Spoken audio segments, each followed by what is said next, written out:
Bonjour et Boker Tov. Nous allons étudier aujourd'hui la troisième montée, le Shelishi de Parashat Shemot dans le cadre du Bet Hamidrash Hillel, Bet Hamidrash fondé à la mémoire du Rav Hillel Pevzner Zichrono Livracha.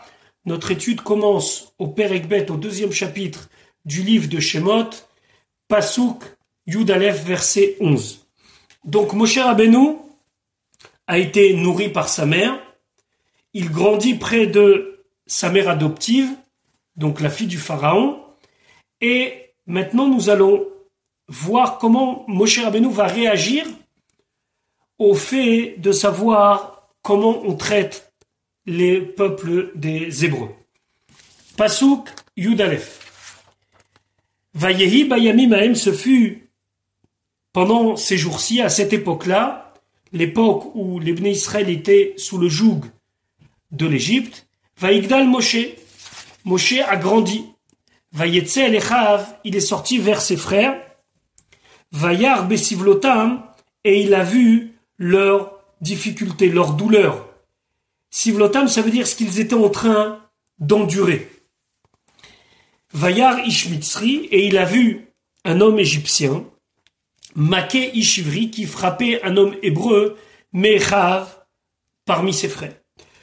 Donc déjà dans le récit de la Torah, on ne sait pas à quel moment Moshe Rabbeinu il a été mis au courant de son identité hébreu. D'après le Ramban, le Nachmanide, il semblerait que on lui a très vite dit qu'il était hébreu. Il a toujours voulu voir qu'est-ce qui se passait avec ses frères. Et c'est pour ça que la Torah ici, dans le Passouk, dit Vayetse el Echav, il est sorti vers ses frères. Et à la fin du Passouk, il a vu un homme Ish Ivri Mechav. Ça veut dire vraiment, il se sentait proche, il avait un sentiment de fraternité envers son peuple. Maintenant, Vayar Besivlotam, vraiment, il a vu combien ils souffraient. Il n'a pas vu Vayar Sivlotam, il a vu leur souffrance. Besivlotam, ça veut dire pour lui, il s'intéressait et il était vraiment concerné par le destin de ses frères. Rashi, Vaïgdal Moshe, Moshe a grandi. Rashi nous dit Valo. Voici Gvar Katav, c'est déjà marqué dans le Pasuk Yud, Vaïgdal Ayelet, que l'enfant a grandi. Alors qu'est-ce que ça veut dire ici Vaïgdal Moshe? Rachid expliquait Amar Rabbi Yehuda, Berabi Eliaï, le fils de Rabbi Eliaï, il dit Arishon, le premier Vaïgdal, celui du Pasuk Yud, c'est l'Ekoma. Ça veut dire véritablement, il a grandi dans sa stature, dans son évolution physique. Ve'acheni, le deuxième, l'Igdoula. C'est par rapport à son rang, par rapport à sa grandeur. Shemina ou Paro, que Paro l'a nommé Al-Beto sur sa maison, ça veut dire responsable de tout ce qui concernait sa famille et les gens de sa maison. Vayar Besivlotam, il a vu, alors pas seulement leur souffrance, c'est comme si c'était marqué Besivlotam, dans leur souffrance. Ça veut dire Nathan Enav Velibo, il a mis ses yeux et son cœur Liyot Metzar Aleem, d'avoir de la peine pour eux. Et d'ailleurs, à chaque fois qu'on a la notion de voir B, Vayar B, ou bien Raotir et B, c'est toujours s'intéresser, et pas seulement une vision générale. Ishmitzri, qui c'était ce Ishmitzri? Alors Rashi nous dit, Noges Haya, c'était un oppresseur, quelqu'un qui faisait du mal, Memouné al-Chotré Israël, qui était responsable des, alors on va traduire policiers hébreux, mais ça veut dire c'était des gens qui étaient responsables de s'assurer que tout ce qui avait été demandé au niveau du travail était fait, et souvent c'était des Hébreux. Vehaya Mahamidam Mikerotagé vers l'Imlartam, et c'était lui qui les faisait se lever pour aller au travail, Mikerotagé vers dès le champ du coq. Donc c'était vraiment un homme très dur. Et cet homme-là, ce Ishmitzri, il a frappé un Ishivri, pas n'importe lequel. Rashi nous dit, Malkeou, il le frappait Vérodéou. Et il le tyrannisait, il lui faisait du mal. Et qui était ce Ishivri? Ou Baala, c'était le mari Shel Shelomit Bat Divri Haya. C'était le mari d'une femme qui s'appelait Shelomit Bat Divri, qu'on retrouvera plus tard. Venatan Einavba. Et il a mis l'Égyptien ses yeux sur elle. Il a désiré. Ou voilà, il a eu le soir, et mido veotsio mi beto, il lui donnait une mission pour sortir de chez lui, donc il lui donnait un travail X, Véou, et lui, l'Égyptien, Chazar, il revenait, Vénichnas là-bas, il rentrait dans la maison, Uba Alishto, et il avait une relation maritale avec cette Shlomit Bat Divri, qui se voura chez Ubala, et elle pensait que c'était son mari. Chazar Aïch Leveto, et l'homme est revenu chez lui, Veirgish Badavar, il a ressenti la chose, ça veut dire qu'il a été mis au courant, ou Keshera Auto Mitzri, et quand cet Égyptien l'a vu, chez Irgish Badavar, qu'il avait connaissance de la chose, que le mari n'était plus dupe, Haya Make ou Vedore ou Rode ou Kolayom. Il le frappait, il le tyrannisait toute la journée. Donc, Moshe Rabbeinu, il voit ça, et il faut qu'il agisse. Alors, qu'est-ce qu'il va faire? Vaïfen, pas sous cul-de-bête, Vaïfen, Ko Vacho. Il s'est retourné de là et de là. Vaïar, il a vu, qui en ish, qu'il n'y avait pas de personnes présentes. Vaïar est à Mitzri, il a frappé l'Égyptien, va itmene ou bachol, et il l'a enfoui dans du sable. Il a caché son corps. Rachid expliquait, ça veut dire quoi? Vaïfen ko vacho. Il s'est retourné d'ici et de là. Qu'est-ce qu'il a regardé? Ma'asalo babait ou ma'asalo basadé. Ko, il a vu Ma'asalo babait, ce qu'il lui faisait à la maison, qui venait et qui lui a pris sa femme. Ou Ma'asalo basadé, et qu'est-ce qu'il lui faisait dans les champs, comment il le tyrannisait, il lui faisait du mal. Ou les filles pshuto kemashmao. Et selon le sens simple, il faut l'entendre comme il s'est retourné à droite, à gauche, de cela et de là, avant de frapper pour être sûr qu'il n'y a pas de témoin. Vayar ki en ish, il a vu qu'il n'y avait pas d'homme. Chez en ish atid latset mimenu, qu'il n'y aura pas d'homme atid qui dans le futur va latset mimenu sortir de lui.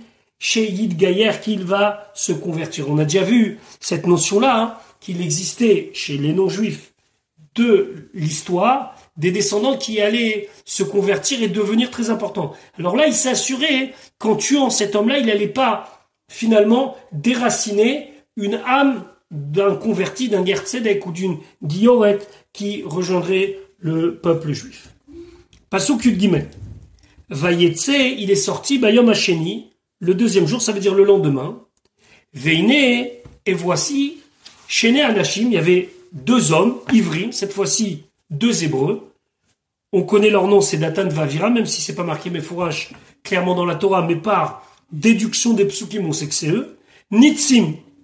Nitzim, c'est qui se battaient. Parce que le Malbin fait souligner que Nitzim, ça veut dire bagarre avec les mains. Vayomer la Racha, il a dit au Racha, Lama takerecha. Pourquoi tu vas frapper Recha, celui qui est comme toi, c'est-à-dire ton ami. Donc déjà, le mot taquer, c'est un futur. Il n'a pas déjà frappé. Alors, Rachid expliquait, Shene Anashim Ivrim, deux hommes hébreux, Datan va Aviram, c'est Datan et Aviram, M Sheotiru Minaman. C'est eux qui plus tard laisseront de la manne, alors qu'on avait dit qu'il ne fallait pas laisser de la manne pour le lendemain, mais ça, on gardera ça pour le livre de Bamidbar. Nitzim Merivim. Ils se battaient, et comme je vous l'ai dit, le Malbim rajoute, c'est ils se battaient avec les mains. Lama taqué. Pourquoi tu t'apprêtes à frapper? Alors, dans les traductions de lama taqué, pourquoi tu frappes? Mais lama taqué, ça peut être une forme du futur. Et Rachid de confirmer, Af Alpi, malgré Shelo Ikaou, qu'il ne l'a pas frappé, Nikra Racha, il a appelé quand même un Racha, Be'aramatiad, rien qu'en levant la main. Il faut quand même souligner que le Torah Tmima amène la Gemara qui dit ça, et il explique que celui qui lève la main sur son prochain, il ne peut pas témoigner selon les Rabbanan. C'est pas une interdiction de la Torah, il développe là-bas. Mais lever la main sur quelqu'un, c'est très grave. Là, il a même pas frappé. Il a levé la main, il est appelé Racha. Re'echa, c'est Racha, Kemotra, c'est un Racha comme toi, et malgré tout, t'as pas le droit de lever la main pour le frapper. Faut quand même aussi souligner ici le Kli Yakar. Le Kli Yakar qui dit qu'il se frappe avec la bouche. Ils étaient en train de s'insulter. Et il n'y avait pas ici, comme le dit Rachi, qu'il avait levé la main. Simplement, un insultait l'autre. Et d'ailleurs, dans leur réaction plus tard, on verra que tout est autour de la parole. puisqu'ils vont accuser Moshe Rabbeinu de vouloir les tuer aussi avec la parole. Mais pour le Kli Yakar, il développe, c'est très intéressant pour ceux qui auront l'occasion de regarder dans les mots, que un coup avec la bouche, ça s'appelle aussi un coup. Et on sait très bien combien la bouche peut aussi tuer. Mais en tout cas, d'après Rashi, et ça c'est le pshat, il a levé la main pour le frapper. Réaction du rachat à la critique de Moshe Rabbeinu. Pasuk Yudalet Vayomer, il lui a dit, Mi samcha leish, qui t'a placé comme homme, sar, prince, véchofet et juge aléno. En gros, de quoi tu te mêles? Mais si vous voyez, c'est progressif. D'abord, qui t'a mis comme ish? Moshe Rabbeinu à l'époque, c'est un jeune garçon. Donc, t'es pas un homme. Et même si t'es un homme, sar, est-ce que t'es un prince? Et même si t'es un prince, chauffette, est-ce que t'es un juge? De quoi tu te mêles? Et là, le rachat va dire une phrase à Moshe Rabbeinu qui va l'inquiéter. Al orgeni ata omer. Est-ce que tu t'apprêtes à me tuer? Ça, c'est le pshat. Ici, Omer, il faut comprendre, a pensé me tuer. Mais on va voir que selon Rashi, c'est une preuve que Moshe Rabbeinu, lorsqu'il a tué l'Égyptien, il ne l'a pas tué avec la main, mais avec la bouche. Comment? En prononçant le Shem, le nom d'Hachem. Et on va apprendre Rashi plus tard. En tout cas, qu'est-ce qu'il lui dit? Est-ce que tu penses me tuer, Kasher Arakta et Mitzri, comme tu as tué l'Égyptien? Vaïra Moshe. Moshe, il a eu peur. Vayomar, et là il s'est dit, Achen, ainsi, Noda Adavar, la chose s'est sue. Rashi, Misam Chaleish, Veare, voici Odechanar, t'es encore un jeune. Alors, Gini, Ata Omer, est-ce que me tuer, tu vas dire? Pourquoi le mot Omer ici? Dans le sens simple, ça veut dire tu penses. Mais pourquoi la Torah a employé le mot Omer? Mikan, de là, on apprend, à nous l'Emdin, on apprend, chez Argo, Beshem, Amefourach, qu'il a tué en prononçant le nom de Dieu. Vaïra Moshe, Moshe, il a eu peur, Kipchuto. Il faut comprendre les choses dans leur sens simple, ça veut dire il a vraiment eu peur d'être démasqué, d'être retrouvé et d'être condamné. Au Midrasho, et le Midrash, il dit, Da'ag lo, il était perturbé, ça lui pesait Moshe Rabbeinu, Al-Shera Be-Israël Rechaim Daletorim. Al-Shera sur le fait qu'il a vu Be-Israël parmi le peuple juif, Rechaim, des mécréants, Delatorim, ça veut dire délateur. Et ça c'est très grave, un délateur. Amar, il a dit, mais ata, maintenant, Shema, Enam Reuim Ligael. Peut-être, Shema, Enam Reuim, ils ne méritent pas Ligael d'être libérés, c'est des délateurs. Et d'ailleurs, selon une bonne partie des Mefarshim, c'est ce que Datan et Aviram vont faire. Ils vont aller dénoncer Moshe Rabbeinu au pouvoir public. Donc, Achen Odea Adavar, soit on traduit ainsi la chose est connue Kemashmao, comme son sens simple, ou Midrasho, et selon le Midrash, Nodali, je connais maintenant, je sais maintenant, Adavar, la chose chez Haïti, Tamea Alav, la chose qui m'étonnait beaucoup. Quel était l'étonnement de Moshe Rabbeinu? Machatou Israël. Quelle est la faute des béné Israël? Mikol Shivim Umot, des 70 nations, Liot Nirdim Be'avodat Parer. D'être comme ça oppressés par le travail de l'esclavage. Et là, Moshe Rabbeinu, il comprend. Aval Roéani, mais moi je vois, Shem Reuim Lekar. C'est peut-être qu'ils méritent cela. Pourquoi? Parce qu'il y a des délateurs parmi eux. Pasuk Tetvav, on ne sait pas comment, mais Vaishma Paro, il a entendu. D'après les commentateurs, c'est Datan Vaviram qui ont été dénoncés, Moshe Rabbeinu, et à Davarazé. Cette chose-là, laquelle que Moshe a tué un Égyptien, Vaïvakesh, et il a voulu la Harog et Moshe. Tuer Moshe.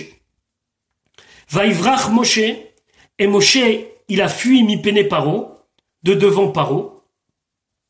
Vaïeshev, et il s'est installé Be'eretz Midian, dans la terre de Midian. Vaïeshev à la Be'er, et il s'est assis à côté du puits. Le premier Vaïeshev, ce sera, il s'est installé. Le deuxième Vaïeshev, c'est qu'il s'est assis.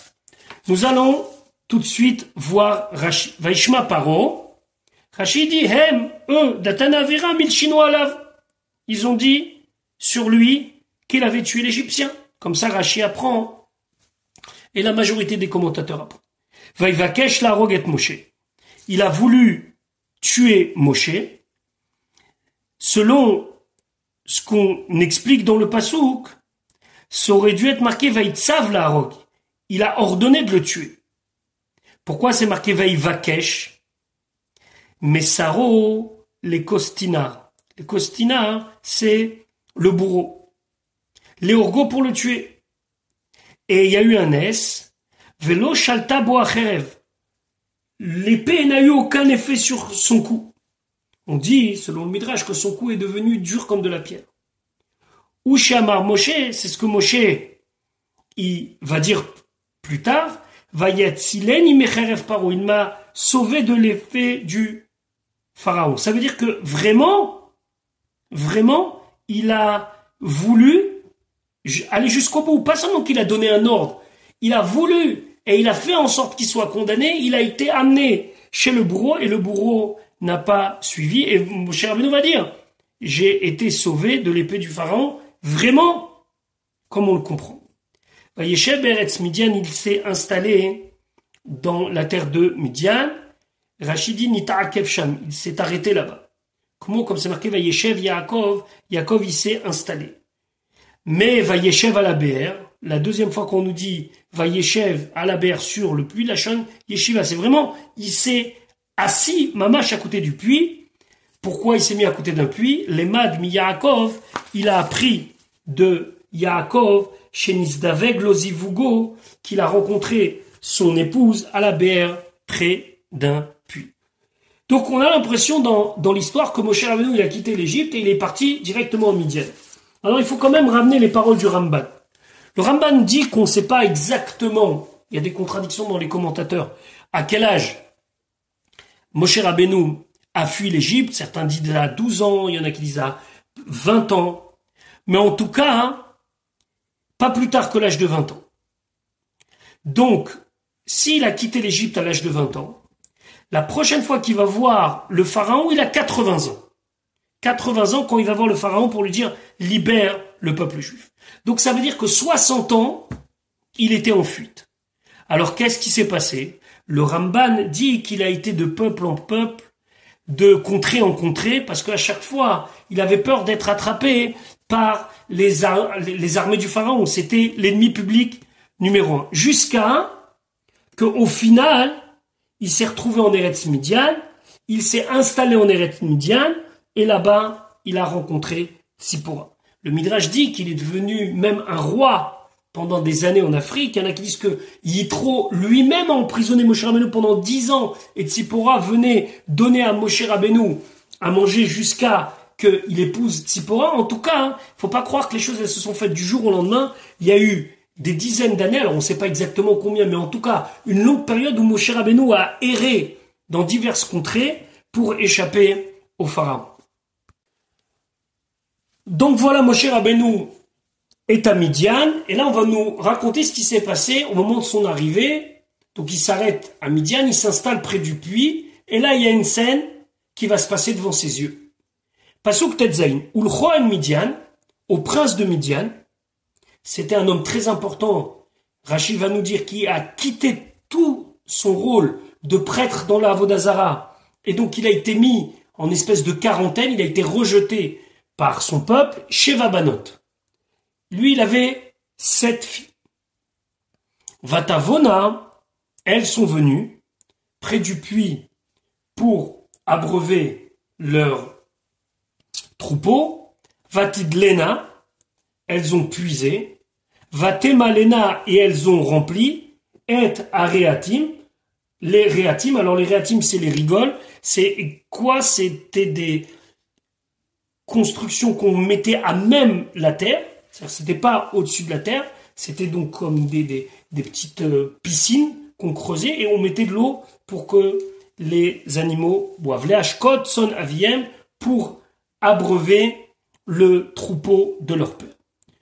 Ulchoan Midian, Rachid de nous dire, faites attention de ne pas traduire ici Kohen dans le sens un prêtre, mais Rav Shebaim. C'était l'homme le plus important parmi eux.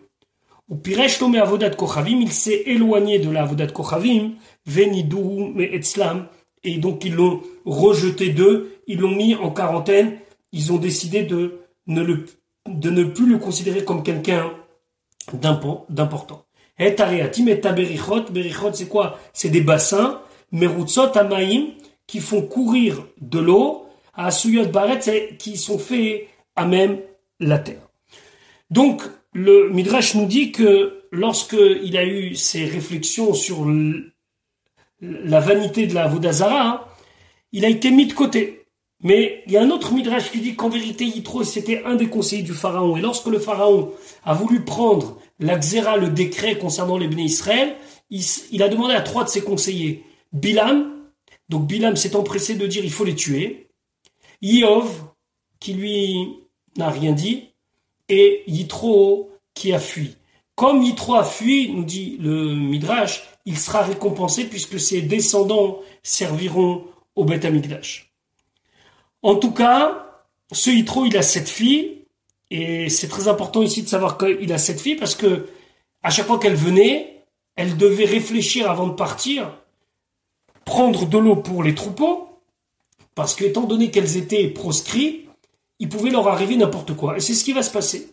Pasuk Yudzaïn, Vayavo Aroim, sont venus les bergers, Vaïgarachum, ils les ont renvoyés. Vayakom Moshe, Moshe se lève, Vayoshian, et là, il les a sauvés. Vayashk et Sodam, et il a abreuvé leur bétail. Vaïgarachum Rachid, Mipnanidouy. C'est à cause du fait qu'ils avaient été proscrits, cette famille avait été rejetée. Donc quand les bergers voient les filles de Yitro, ils s'empressent de leur dire « Partez ». Pourquoi Moshe se mêle? Le Midrash nous dit que d'abord Moshe, c'était quelqu'un qui ne supportait pas l'injustice. Et là, il voit des filles qui puisent de l'eau, qui remplissent les rigoles. C'est leur eau.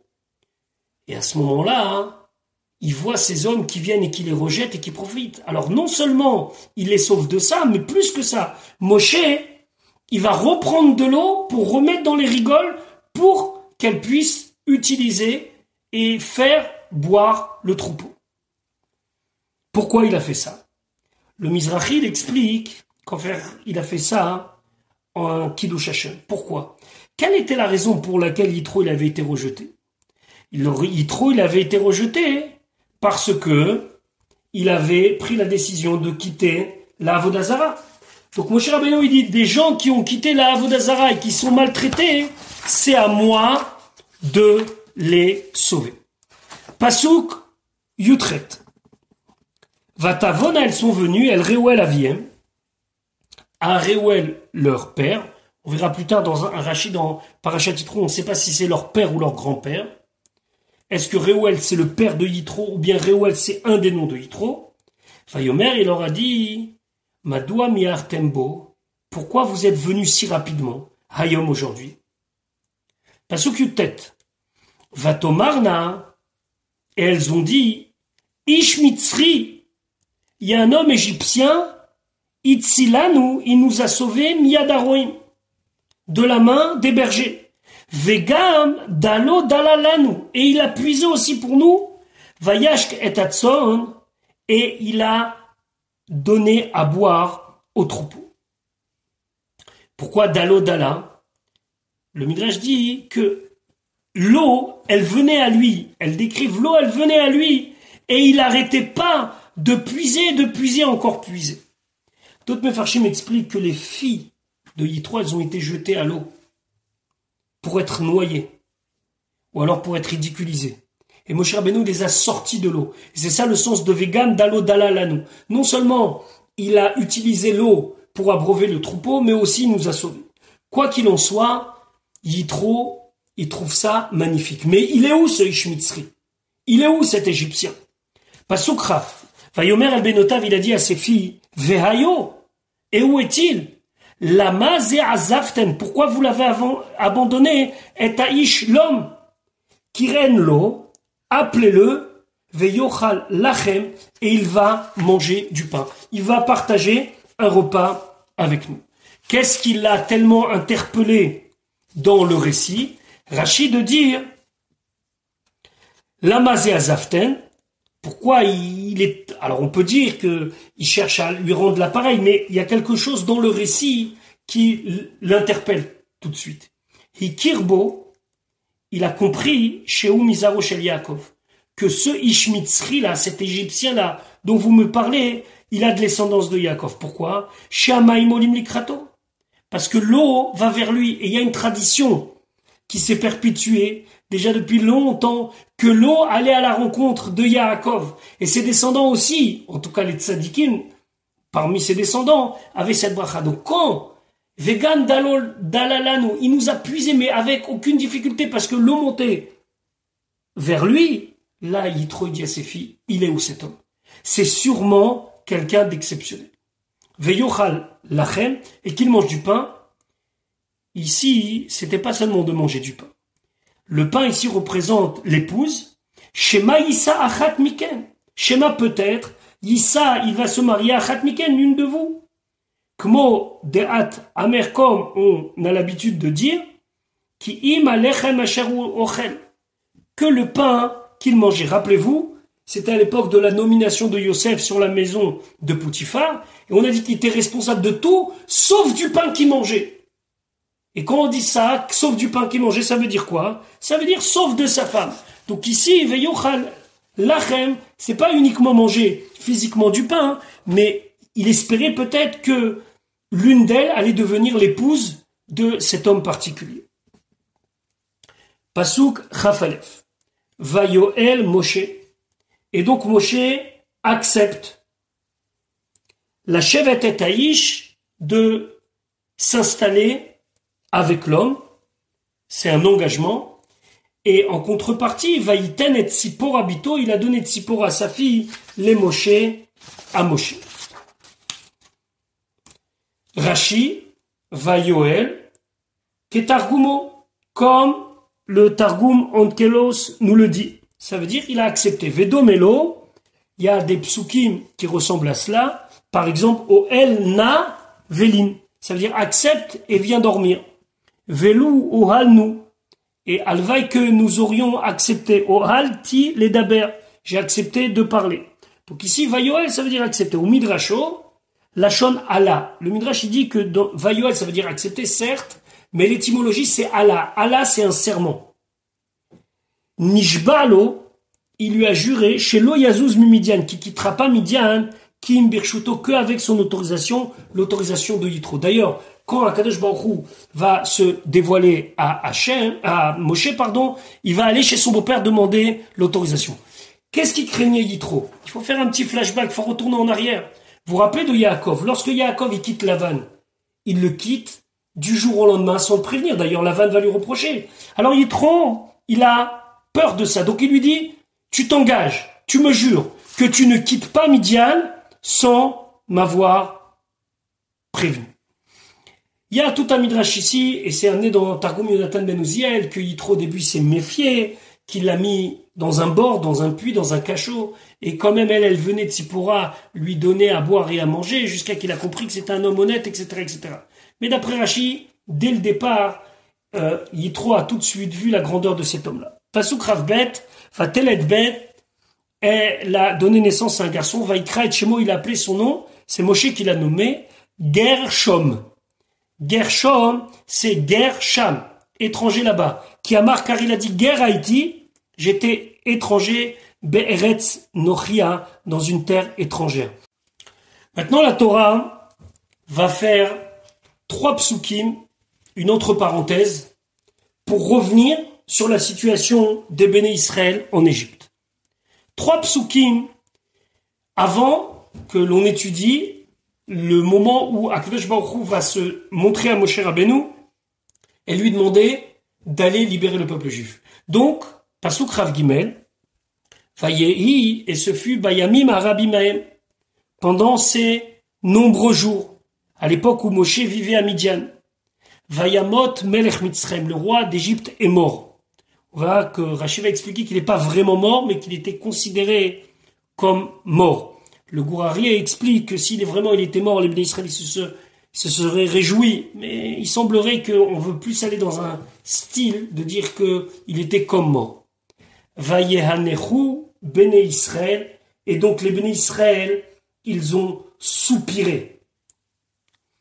Mina Avoda, à cause du travail. Vaïzaaku, ils ont crié, ils se sont lamentés. Vata'al Shavatam, et elle est montée leur plainte. Elle a Elohim vers Dieu, Mina Avoda, du travail lui-même. Rashi. Vayehi Vayamim Arabi Mahem, ce fut pendant ces longs jours, cette époque-là. Shaya Moshe Gar Bemidian, c'est quand Moshe il habitait à Midian. Vayamot Melech Mitzrayim, le roi d'Égypte est mort. Veutzrechu Israël iteshua. Veutzrechu Israël, et les bénis Israël, ils avaient besoin les tchoua d'être sauvés. Ou Moshe Ayaro, et Moshe il était le berger, c'est ce qu'on verra plus tard. Mais pour nous faire le lien entre l'arrivée de Moshe, l'installation de Moshe à Midian, et le fait que Moshe Rabbeinu, il va devenir le berger principal de Yitro, et par cela s'égarer et voir le buisson ardent, etc., etc., il faut nous expliquer la situation. Donc c'est pour ça que la Torah, elle revient un petit peu en arrière. Uba Teshua Aliado, et la délivrance va venir grâce à lui. L'écart, c'est pour cela, Nismechua Parashiot Alalou, on a juxtaposé ces parachiotes-là, comme c'est marqué Berashi Yashem. Vayamot Melech Mitzrayim, il est mort le roi d'Égypte. Rachid de ramener le Midrash Rabbah, Nitztera, il est devenu lépreux. Vaya Shochet Tinokot Israël, et il égorgeait les petits-enfants d'Israël, Veruchetz Bedamam, et il se lavait dans leur sang. Donc, ici on comprend mieux pourquoi c'est marqué Vaya Nechu Bene Israël Mina Avoda, ils ont soupiré. Parce que c'était encore quelque chose de plus. Selon l'avis qu'il était devenu lépreux, il a été voir ses conseillers, ils lui ont dit on ne trouve pas de guérison à cela. Tu peux juste te laver avec du sang. Le Midrash dit que tous les jours, matin et soir, on égorgeait des enfants juifs pour lui donner du sang. Et là, pour eux, c'était insupportable. Donc, Vayehanechu Bnei Israël, pour eux, c'est même plus des lamentations. Ils sont passés dans une autre étape. Et ça monte vers Akadosh Baruch Hu. Pourquoi on nous dit Mina Avoda? Ça veut dire qu'au bout d'un moment, pendant même qu'ils travaillaient, ils imploraient à Akadosh Baruch Hu du travail et de la difficulté du travail, mais même physiquement, ils passaient leur temps à dire on n'en peut plus. Akadosh Baruch Hu, jusqu'à quand? Pasuk Rav Dalet, Vaishma Elokim. Dieu, il a entendu et Nakatam. Dieu, il a entendu leur gémissement. Vaiskor Elokim, et Dieu, il s'est souvenu, et Berito, de son alliance, et Avraham, avec Avraham, et Yitzhak, avec Yitzhak, et Yaakov, et avec Yaakov. Aux trois, il avait promis que leurs descendants hériteraient de la terre de Eretz Kenaan, et après 400 ans depuis l'époque d'Avraham, où ils seraient étrangers dans une terre étrangère. Naakatam, Tsaakatam, leur cri. Fechen, et ainsi nous dit Rashi, Me'ir, Metim, Yinaaku, ça veut dire ils criaient. Et Berito et Avraham, le mot et, ici il faut le traduire, Im Avraham, avec Avraham. Le Midrash Rabbah d'expliquer que Vaishma Elokim et Nakatam, qu'est-ce que ça veut dire que Dieu il a entendu leur gémissement, leur cri, c'est que le pharaon il a guéri et il a arrêté de massacrer les enfants juifs. En tout cas, dans le sens simple du pasouk, c'est que Dieu il a décidé qu'est arrivé le temps de les libérer. Pasouk, Chafé. Vayar Elokim, et Dieu il a vu à Bnei Israël, leur souffrance, Vayeda Elokim. Et Dieu les a connus. Qu'est-ce que ça veut dire Dieu les a connus? Ça veut dire qu'il a pris conscience de leur sort. Pas que Chazvé Shalom, Dieu ne savait pas, bien sûr que Dieu il savait, mais il a décidé maintenant de prêter attention à eux et de les libérer. Rashi, Vayeda Elokim, et Dieu a su, Natan Aleem Lev, il a mis son corps sur eux, Velo Elim Enav, il n'a pas caché ses yeux pour ne pas voir leur souffrance. Pour finir, il faut amener ici ce que le Midrash dit, et le Targum Yonatan Ben Uziel aussi le dit, que Vayar Elokim, que Dieu, qu'est-ce qu'il a vu? Il a vu qu'une bonne partie des Bnei Israël, ils commencent à faire tchouva et regretter. Et chacun, il faisait connaître à l'autre qu'il faut prier, il faut implorer Dieu. Vayeda Elohim, ça veut dire qu'il a fait connaître l'un à l'autre qu'il y a Dieu. À ce moment-là, Kadosh Baruch Hu, il a décidé de les sortir d'Égypte.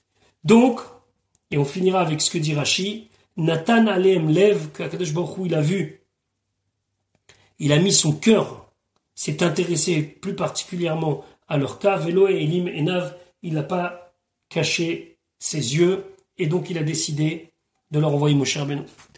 Bezrat Hashem, Ken Yelanu, que ça soit aussi notre cas pour cette galoute, que Akadosh Baruch Hu, Nathan Aleem Lev, qui prête son cœur à nous, et qui nous libère très très rapidement, Bezrat Hashem. Je vous souhaite une bonne journée, et à demain pour la 4e montée.